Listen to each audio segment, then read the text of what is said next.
Welcome to the Vandy Sports Podcast. I'm your host, Chris Lee. Our guest today, Mitch Light of Athlon Magazine. We will talk Vanderbilt football. This show presented by the Well Coffee House, which is a Nashville area coffee house that provides fresh roasted coffee along with house-made pastries, breakfast, and lunch offerings. There are 4 locations in the Nashville area. You can find those in Brentwood, Green Hills, downtown, and in Bellevue. You can find more information at wellcoffeehouse.org, the Well Coffee House, where coffee changes lives. We also thank our co-sponsor, Wellspire, Nashville's Learning and Development Center, which is located in the Gulch.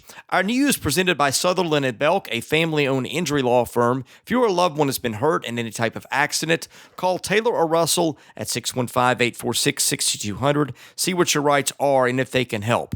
Well, the outcome for Vanderbilt at Purdue was not a good one. Purdue beats the Commodores 42-24. Vanderbilt drops to 0-2 with the bye week coming before a game in 2 Saturdays against LSU. Our guest line is presented by Boll & Branch, started by Vanderbilt graduates Scott and Missy Tannen. I've slept on these sheets for years, had no idea how comfortable they were until I got them. They are fair trade certified. That means they're made under safe conditions by men and women treated and paid fairly. Try them for a month. You can return them for free. You will not want to. Once you get the sheets, try the mattress. That was voted best mattress of 2018. Go to bollandbranch.com. That's spelled BOLL. Enter the promo code Vandy to get $50 off your first set of sheets. Mitch Light joins us now. He's the executive editor at Athlon Magazine. He's the sideline announcer for Vanderbilt football. He was in Purdue for the game on Saturday. Mitch, glad you're back safely. Hope you had a good weekend, and thank you for joining us today. I did have a good weekend. I always like to go to new venues, new conferences, and as I said before, it's a relatively short trip to Purdue. Flight was only about 45, 50 minutes, and everything was pretty convenient. So back in the friendly confines of Nashville, Tennessee by about 5:30, so I was able to watch some the LSU-Texas game. What time did you leave Friday? Flight usually leaves at noon. Okay, so is there anything much to do in West Lafayette? I've been through there, but never. It's not the most exciting town. And usually we stay, it depends on the trip. Usually the team stays kind of not in town, just because there's not, a lot of these college towns don't have hotels big enough. You need to have just facilities big enough to house teams and meetings and feed them and stuff like that. So evidently there are only 2 hotels in Purdue, in West Lafayette, that could do that, and Purdue stays in the nice one. So we got the not as nice one. But no, usually we got there pretty early because it was a short trip, although it was Eastern time. So usually I just go up there and I go for a run and just go to dinner with a few people. There were some places nearby. So nothing too exciting on the road trips. There were some comments from fans on our board about liking the stadium, the facilities. What was your impression of those?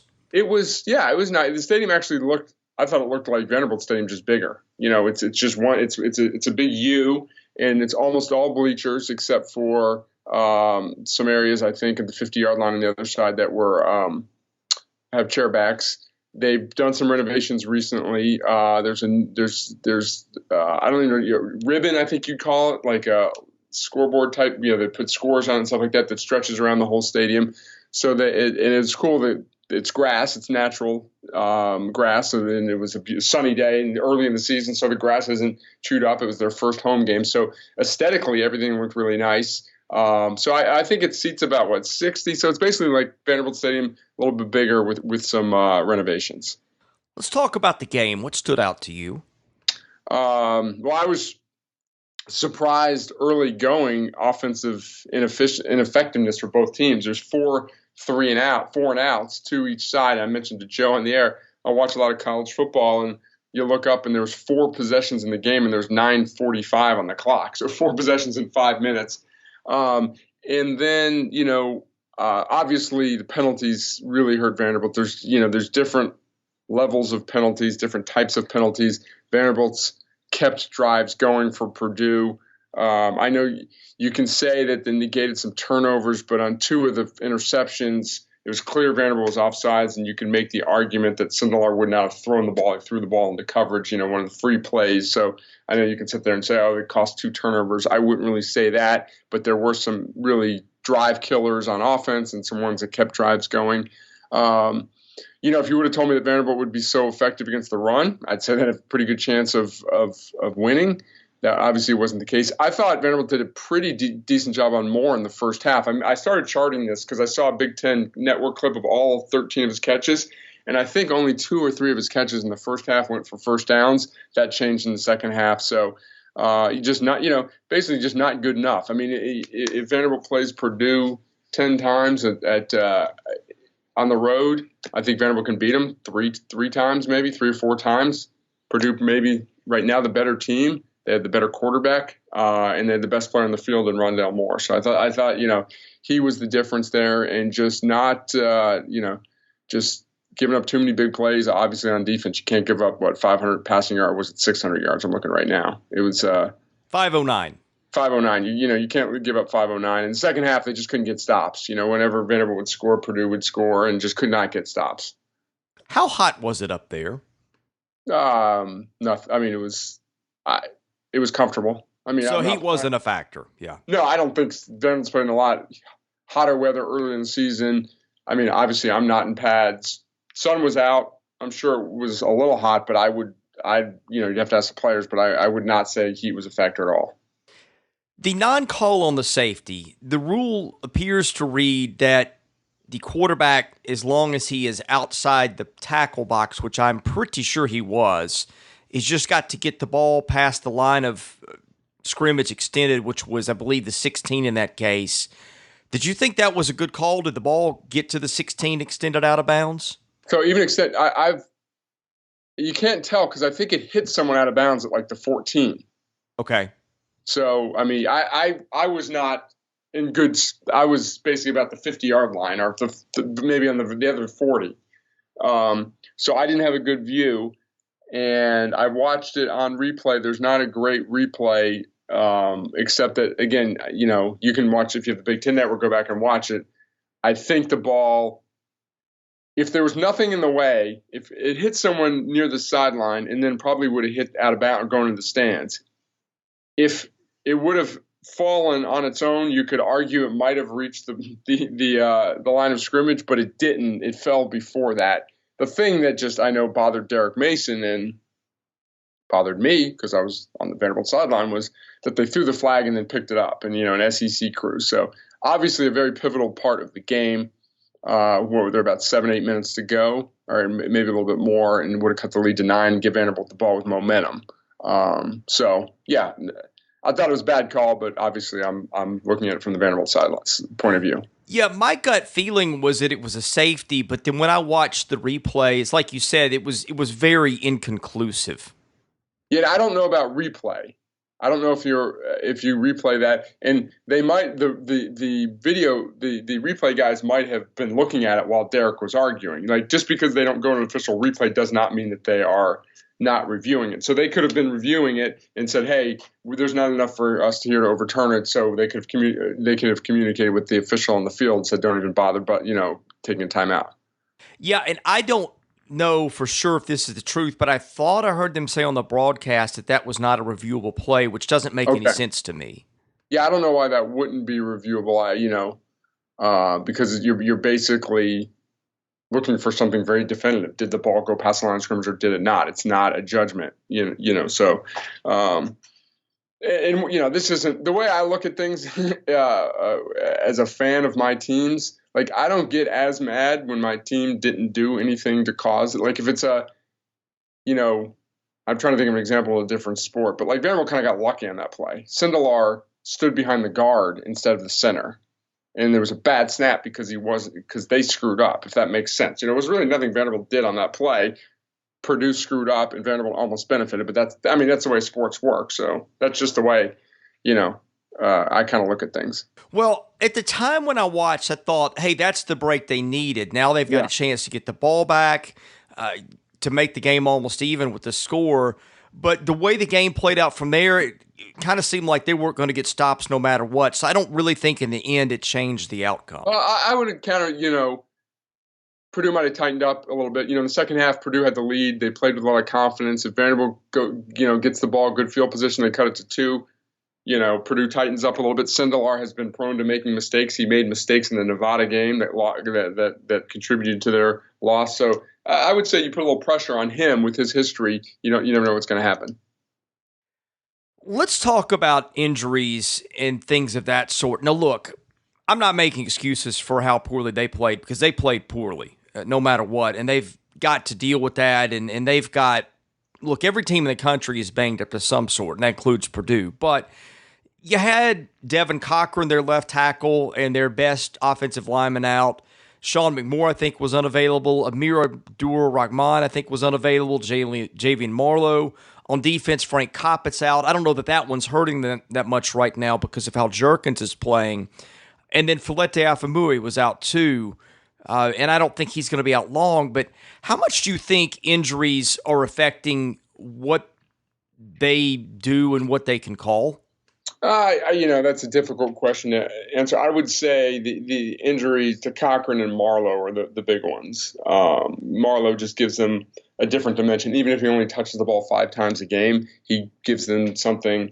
I guess Shelton Mosley can do some of the things. They're different positions, but he can do some of the things that Marlowe's a running back, and Shelton Mosley's, a wide receiver. And Cochran, it's just a snowball effect when you take out your best offensive lineman, you're moving people around. Jonathan Stewart was at left tackle some. They were searching for answers there. I think how many sacks did they give up? I didn't think the pass protection was necessarily bad, and maybe they've done a little better than I expected, considering the situation they're in. But they're clearly not they're not like moving the line of scrimmage. They did a little bit early on that drive, and I thought Matt Millen, the announcer, even said so on the touchdown. How that Vanderbilt kind of moved the line of scrimmage. But they're just, Keyshawn Vaughn just does not have the room right now, and teams are keying on him. So, like you said, there's nothing Vanderbilt can do about it. It looks like Cochran's getting healthier. He traveled with the team, was not in uniform. I said on the pregame show that I thought he'd be in uniform, but that was not the case. So, we'll see. They need to get those guys healthy and then go. I'm sure everyone's mad. I'm not telling people not to be mad, but and then LSU's coming up next. There's not too many teams that have played, 2 Power 5 teams and a top 5 team and then a pretty good Purdue team on the road. So, we all thought that we'd know a lot more about this team in the second half of the season. I don't want to contradict myself because I think I said in this podcast last week that we know a lot more about the team, after the Purdue game, and they didn't play well. So that's, it's fair to criticize, but you can't be shocked that this team's 0-2. No, I'm not. But what I am shocked at, well, I don't know if shocked is the word, but very surprised. I thought they would be 0-2 at this point. I thought they'd be 0-3. That doesn't surprise me, but I thought Purdue would be better than it's been, and I thought that Vanderbilt would look better than it has looked. So it's not really the record that bothers me. It's how they've looked that I think is the problem. I would agree. That's what I kind of said before. I'd make it more of an assessment after the Purdue game, and you'd like to see them, have played better offensively. On Saturday, I know the stats were there at the end, but had trouble with consistently moving the ball. And the penalty, you never know how. The penalties were just a killer. That one driver, Sage Young, had two penalties on that one play. And I didn't see the replay. I don't know if it was a good call. I thought one of the roughing the passers was very weak on Vanderbilt, and I thought Sage Young's was kind of weak. I saw a very quick replay, but hey, it is what it is. I'm not trying to pump sunshine on the season. Again, I think everybody is justified to be upset of how they've played. But seasons can turn sometimes when it seems it is hopeless. It is not. And we've seen Derek Mason do some pretty dramatic turnarounds a couple times towards the end of the year and salvage years. The one thing that I think continues to be a bright spot for the second week in a row, again, not that their offensive line is good, not that I think it's going to be good, but I think it can get better. And I think that them getting guys experience, Jonathan Stewart got the first real snaps of his career, played reasonably well, got a really good grade in pass protection from Pro Football Focus. Cole Clemens has played okay. He's played now some tackle too if they need him there. You continue to see, like, Dan Dawkins is getting some snaps. Didn't play great, but has pass blocked well. Grant Miller got better with the snaps. Didn't play particularly well in the whole, according to Pro Football Focus, but at least improved one area of his game. Again, Cochran coming back takes one of those guys out, And the fact that they now have some guys with experience, if there's a spot where they can sub, I do think that experience, which they didn't have in the season, is something that could come into play at some point in the year. Yeah, that's a good point. I don't know. I know McMorrow was getting reps at guard and stuff. I don't know if they consider him starter level. I just don't know. But if they do, and he would go over, let's say over Dawkins, at right guard, just speculating there, and then you put Cochran in at left tackle, and Clemens either plays at guard or becomes a swing player again. Then you're talking about an upgrade on the offensive line. And we'll see. The one thing is you hear coaches talk about want to find the best five, the right combination, because lines have to develop chemistry. Once those guys come back, will they just pick a five and go with it? Sure, you're going to sub some guys in, but we'll be interested to see what happens, over the next few weeks with that. Yeah, and here's how they would line up, I believe. I think they would go Devin Cochran at left tackle. He's their best offensive lineman, graded fairly well according to Pro Football Focus last year on the right side. Playing left side's different, so we'll see how that goes. Sage Young, he's graded okay at left guard throughout his career. Of course, had a poor game with all the penalties and those things, and yeah. I'm not defending him at all, but he has shown the ability to be solid. If Miller comes on, from my understanding, the issue has never been the talent level. It's been the nerves and those kind of things. So there's that. Clemens has done respectably at right guard, and I think Tyler Steen has done fine at right tackle so far. Now, look, we're using the word fine and adequate a lot, and I get that, but if you've got playmakers, you can get by with the inadequate or just okay offensive line, as Baylor showed us in the Texas Bowl. Yeah, I mean, I think that's kind of going into the season. If you would have said this line is adequate, where everyone's got a different definition of adequate, obviously. But I mean, it needs to improve, and there is, we think, light at the end of the tunnel with the offensive line. Yeah, and then, of course, you got Bryce Bailey, who's gotten some snaps and got a lot of snaps. You've got Jonathan Stewart can come off the bench and has played either tackle between practice and games. Again, I'm not saying that they are going to be world beaters, but I think it will help to have options there. I'm going to go ahead and move into the mailbag, which is sponsored by Vanderbilt fan Josh Minton, an independent insurance agent operating out of Brentwood. If you're looking for a one-stop shop to take care of your insurance needs, Josh has you covered. Call him today at 615-933-1979. Email him at josh@hqinsurance.com. Follow him on Twitter at Joshua Minton HQ or on Facebook at facebook.com/Joshua or JD Minton HQ. He's my insurance agent. Give him a try. Tell him you heard about it on the podcast. All right, let me start with this. There were a lot of questions about coaching changes. We've got a lot of things in the mailbag to deal with. I'm going to skip those today, and this is why. We were told at the end of last year, at least I was told, that Derek was going to be getting 2 more years regardless of how badly it went.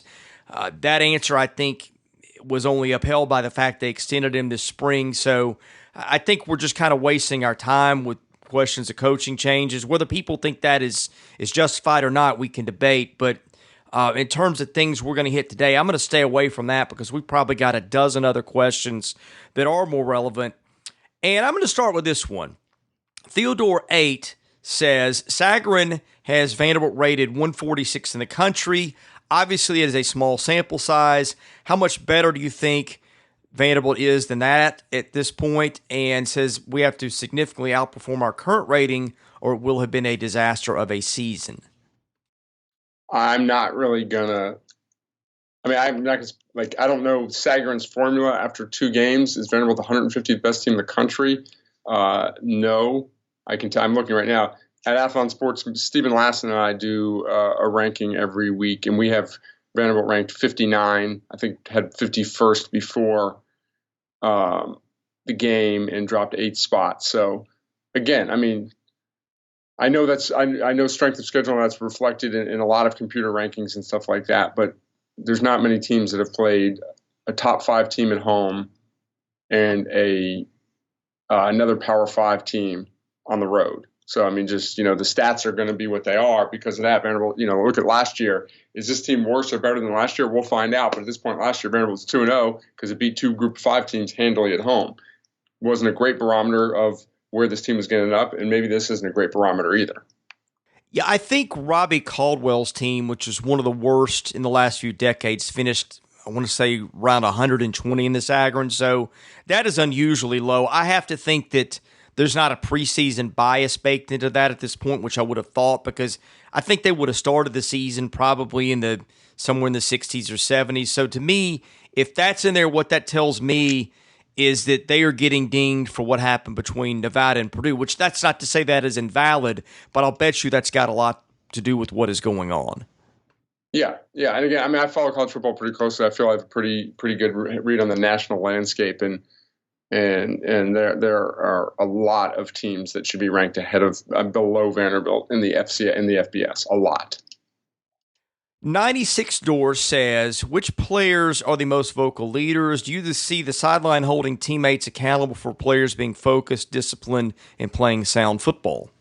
I'm not really going to speak to a lot of stuff I see in the sidelines in the locker room because, kind of, just that's I'm there to do my job and not really to relay a lot of stuff I see. I mean, during the game, I obviously talked certain things I talked to Joe about, but I think you know what I'm saying there. But a lot of it is just all business during the game on the sidelines. There's definitely guys that are vocal leaders. There's definitely guys that there's not like getting in the other guys' faces, but there's guys that speak up definitely in huddles. But defense comes back, they go sit down, the coaches talk to them. Same thing with offense and stuff. It's really just a lot of just going about their business during the game. So. Guys were definitely upset after the game. I mean, there's no doubt about it. It was a very disappointed and mad locker room. There's a lot of different emotions after games. The emotion after the Georgia game is different than after the Purdue game. This was more disappointment. Papa Hick 4VU says, after the Purdue loss, Mason stated he would not change one defensive play call that was made. Given that statement, what do you believe it was that he and the staff were trying to accomplish, and why did it fail? I wasn't in the press conference, so I don't know the context of it. I'm in the locker room. I think, he probably would go back and look at film. I think that's just him saying right there that they thought they had a good game plan. So it was clear that they wanted to do a better job on Rondale Moore. You can't let him get 220 yards. They stopped the run. They did some good things, but in the end, it wasn't nearly good enough. So I don't know if Derek would say that again after looking at the film. I'm sure there's different things you would change. He's maybe just digging his heels in a little bit there, just saying that, that they had a good game plan. So, Mr. Vandy says, was Javian Marlowe still hurt since he didn't play in the game? I'd imagine that's why he didn't play. I think that's the case. He was sidelined in a lot of fall camp that I saw him. No, I did not think that he would still be out at this point, but from what I heard, I don't think it's something that should probably keep him out much longer. And maybe that's a case where having the bye week in front of you, and maybe that was the case with Cochran too, it sort of doubles the impact of the healing going on if you don't play him in that game. And look, if they had Keon Brooks, who also has some of the same things, I don't know if that he's as electric as Marlowe is, but I wonder if that had something to do with it, like if their life depended on it, if they couldn't have played. But given the situation that you've got a week off after this, if that didn't maybe have an impact. Yeah, and I don't know this to be the case, but I'd say guys coming back from injury, they don't necessarily practice a ton. And just speculating here, maybe they had a certain few plays for Marlowe, and they just didn't come about based on formation, based on what Purdue was doing. So maybe just because a guy doesn't play, especially a specialist like him, a guy that's got like a niche role, maybe they just the opportunity did not come about. So, but I would expect him back for the LSU game. Jay Tolk says, Mitch, what are your thoughts on the lack of discipline shown by the team? There was lots of unnecessary trash talk from stars as well as some nasty penalties. Yeah, I mean, this is a team that obviously is off to a slow start this year penalty-wise. I don't think lack of discipline has been a problem at all in the Derek Mason era. They were first in the SEC in fewest penalties. Last year, fewest penalty yards.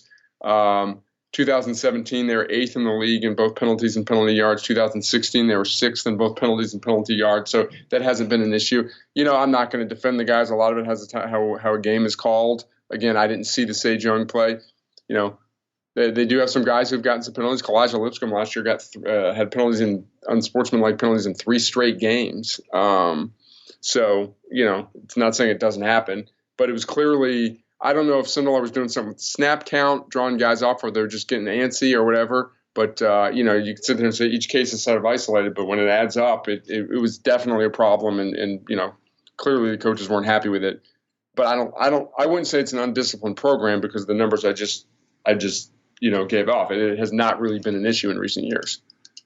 Vandy Nash says this team has given up about 1,700 yards in the last 3 games. What schematic issues could account for this? I can't speak to that. I mean, I'm not enough of an X's and O's guy. I'd say they played 3 very, very good offensive teams that put up a lot of yards and put up a lot of points.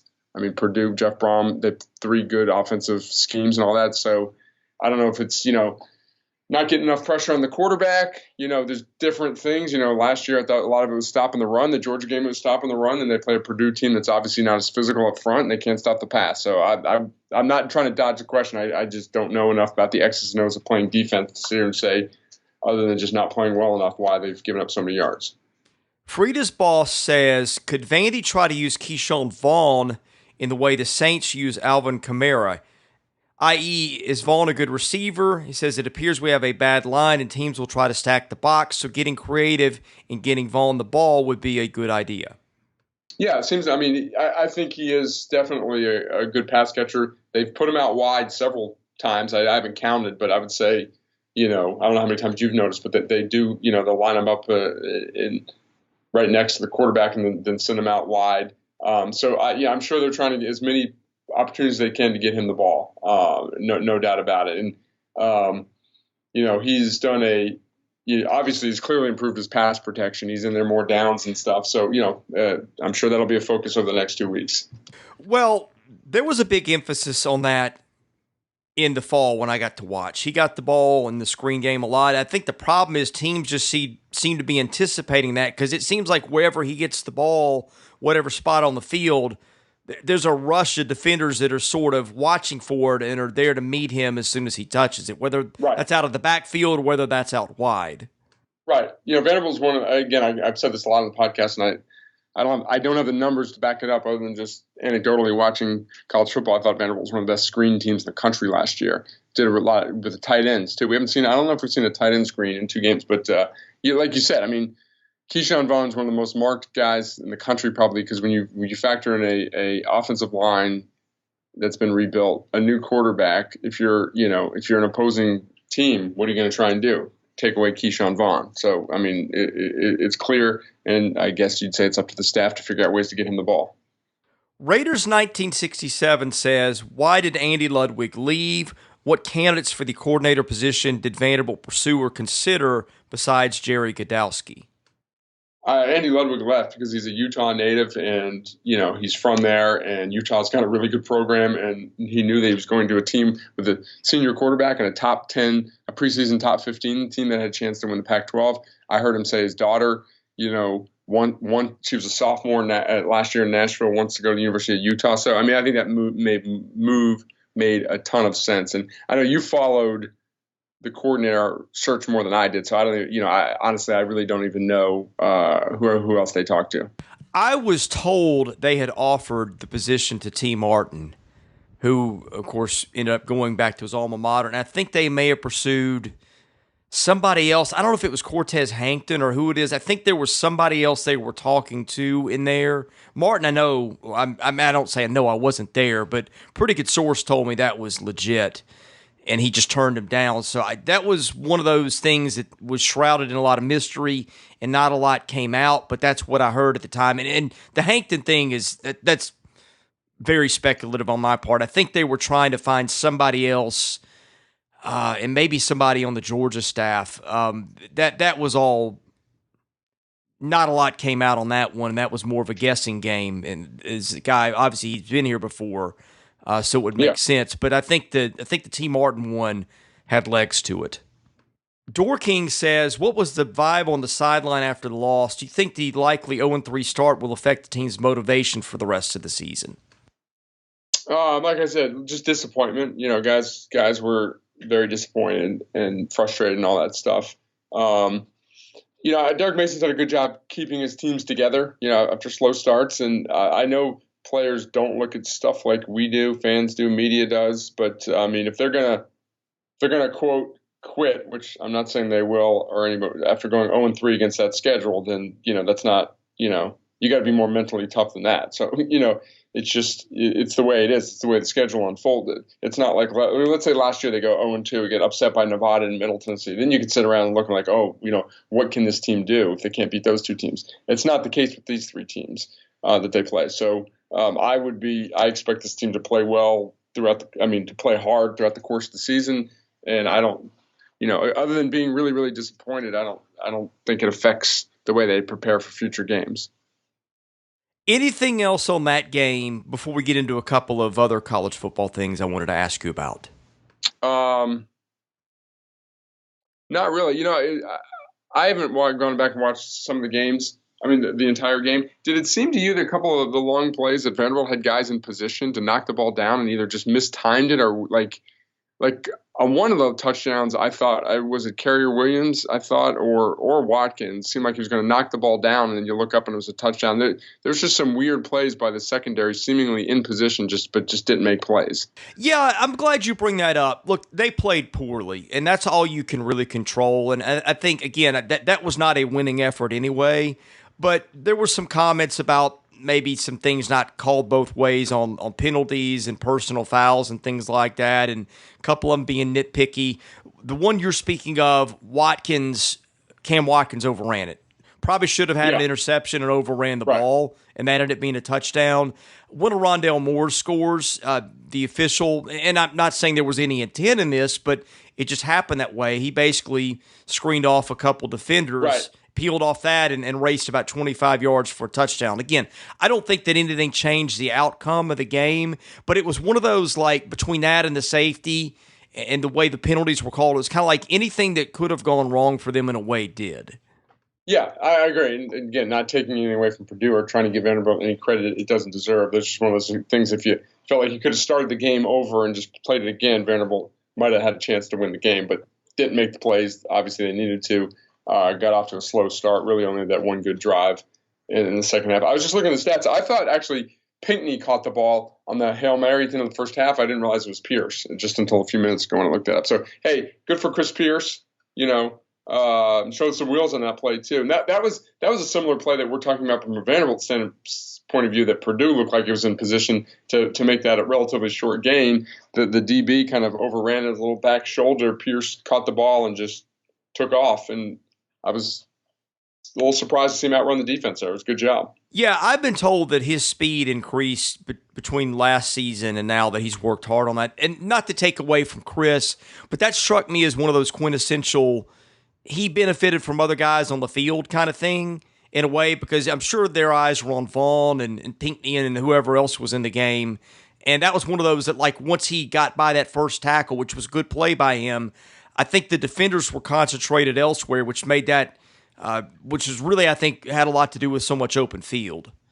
Yeah, it was a good throw, too, by Neal, a little back shoulder, and I was standing right in front of it. And for a minute there, I think Pierce was going to turn around in time. He turned around and caught it and then took off. So yeah, I mean, I think the special teams was good. They kicked the ball to Moore, really didn't get hurt by that. Riley Gay made a long field goal, so he's 3 for 3. So there, it looks like there's some special teams things that are going on that have been positive. What's funny, that's the first time we brought up Riley Neal yet, and it was a little bit of a mixed bag, and to the point where he threw that ball up for grabs, which I think has been an issue for him at times, and got intercepted. Then he got yanked out. Deuce Wallace came in, didn't get much of a chance, but also didn't show anything better than Neal had. Neal comes back in the game, and I thought played fairly well from that point on. Now, look, there was that play. There was the Hail Mary play, which was sort of 50 yards padding of the passing total that didn't mean anything because the ball was called inside the 5 and did not score as the clock ran out, so it didn't mean anything. But, he almost had 400 yards passing, and Pro Football Focus, I was interested to see how they graded him. They gave him a 76.2 for his final grade, considering everything, which is a pretty good grade. So I thought all in all, you saw a much better game for him. And again, there were some things in there maybe you didn't like towards the start of the game where the offense wasn't very smooth and the interception. But I thought other than that, for the most part, he played fairly well. Yeah, I agree. I mean, right, you said the interception looked like it did throw it up for grabs, and I actually thought they handled the quarterback situation pretty well in that game. It was clear, Neal had been struggling. You bring in Deuce Wallace to see if he can kick, jumpstart you. And it was clear he couldn't or didn't in that game. So you go back and you put Neal in, you kind of establish that he's your quarterback. If they keep Wallace in, then you go in, who's your quarterback going forward? Riley Neal's their quarterback. That doesn't mean under certain circumstances they're not going to give Deuce Wallace a chance. I want to talk about Vanderbilt's schedule for just a minute. I think now Kentucky and South Carolina have both lost quarterbacks for the year. I want you to comment on that, maybe how that affects those matchups down the road, and anything else that maybe caught your eye with teams that Vanderbilt will play. Yeah, I'm looking at this schedule just to get it in front of me. Northern Illinois is playing pretty well defensively again. They gave Utah a little bit of run for their money, but until Utah pulled away in the second half. Northern Illinois, not a good offensive team, pretty good defensive team there. Not a vintage. You think Northern Illinois teams that win the MAC. It's not one of their great teams. UNLV got destroyed at home by Arkansas State, so I guess that's a good sign from a Vanderbilt standpoint. And then you got Ole Miss, Missouri, South Carolina, Florida, Kentucky, and Tennessee. I mean, Florida's obviously the most difficult in that stretch there. Missouri, I thought, sort of righted its ship, sort of a market correction game. They just had some bad turnovers in the Wyoming game, but they did give up 37 points to Wyoming, who's not good offensively, and Wyoming won the other day, but did not score a lot against Texas State. Obviously, Kentucky losing Wilson will hurt because he was getting better and presents the dual threat. They've got the grad transfer from Troy as their starter, who has played some at Troy. So I don't think it's, I think they'll be okay at that position. South Carolina's got Helinski, who's a talented true freshman, put up monster numbers, against Charleston Southern. So we don't know yet, but it's kind of what we thought. I mean, you look at the back half of that schedule, Vanderbilt will be a considerable underdog to Florida. Right now they've got to play better than they did against Purdue, obviously, to beat a lot of those teams in the schedule. But if the offensive line can get solidified and Neal gets more comfortable and all that, I wouldn't be shocked if they played really well in the second half of the season. This is a good question to ask you because you study college football and I'm sure bye weeks and things like that just by the nature of your job. I'm thinking from my vantage point, if you're Vanderbilt, I'd rather just have LSU next week, get it over, then have 2 weeks off. Would you rather have the bye week now, then play LSU, then jump into Northern Illinois? Yeah, if you had the choice, would you rather move LSU up to next Saturday? Probably move it up. It depends. I mean, if they can get healthy, even if beating LSU is an extremely tall order, if they can get some guys back, I'd rather get them some game action. Let's say Cochran can get back. Let's say McMorr can get back. Even if it's in a lopsided defeat, I'd like to see those guys play against a really good team like LSU than not play and then their first action be against Northern Illinois. So I think it's okay the way it is. I definitely see the argument for getting LSU out of the way and then regrouping and all that stuff. But even playing against a great team and you lose, some of these guys are going to get better, once they get some game action under their belt. What do you make of Tennessee at this point? I mean, watching how that game unfolded at the end and how Tennessee led the whole time, that to me just read like a vintage 1990s Vanderbilt loss. Where does this thing go for them from here?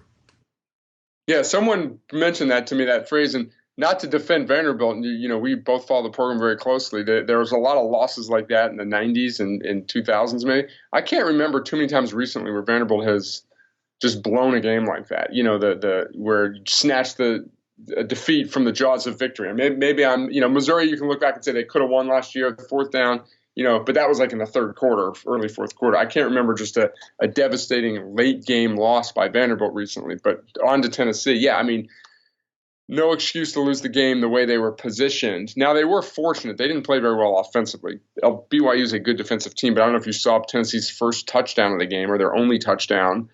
They went for it on 4th and 3 from the 5, and the ball was batted away and went right into the arms of a Tennessee receiver in the end zone. So they take that score away. So, yeah, I mean, they're a team playing with no confidence right now. Garantano has been, I guess he changed he's changed everyone's pronunciation of his name, has been okay, but he clearly missed some throws in that game from what I saw. And they're just, I don't know if it's a team that doesn't know how to win or whatever, but they, and then I think Jeremy Pruitt doesn't handle himself well on the sideline. He's just screaming at Alontae Taylor after that play. And as a head coach, that's what position coaches are for. Head coach, you got to keep your composure and coach your team. So I'm sure no Vanderbilt fans are shedding any tears for Tennessee, but we talk about Vanderbilt losing at Georgia. To Georgia and at Purdue. Well, Tennessee loses at home to Georgia State and BYU.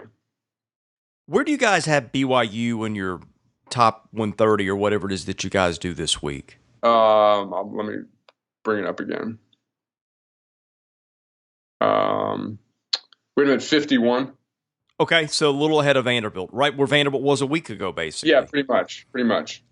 Yeah, back to your comment about the losses. I think you're right. The last game that they have lost like that, in my mind, oddly enough, was under James Franklin. It was the Zach Stacy fumble, because that's a game that against really Arkansas. they're on the verge of. And no, Grant, that was like an Arkansas team that finished top 5 or top 10 in the country. But based on the way they lost it, they basically had that game until then. I mean, look, Derek I'm not saying that Derek's a better coach than James Franklin. Everybody knows that's not the case. I'm not saying Derek doesn't have his flaws, but you're right. I don't remember them losing any, and just the fashion of those that you still talk about 2-3 decades later. No, of course, there's the Temple game. That was its own animal, right, but not in terms of you got a game in the bag and then you figure out a way to lose it.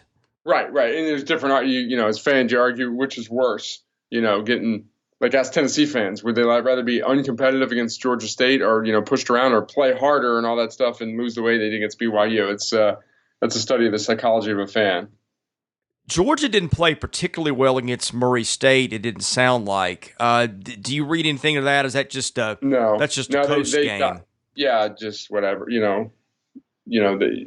They played very well in their opener, I thought, and looked like a good team. And coming home against Murray State, they poured it on in the second quarter when they needed to. So, no concerns there. Of course, I know you have a podcast on this. I'll let you promote that in a second. But anything else that stood out to you of interest around the college football landscape this week? Well, thanks. You can listen to me and Braden Gall on the Cover 2 podcast. But, I thought LSU was fantastic. Just answered every question. Passing game, they were fantastic.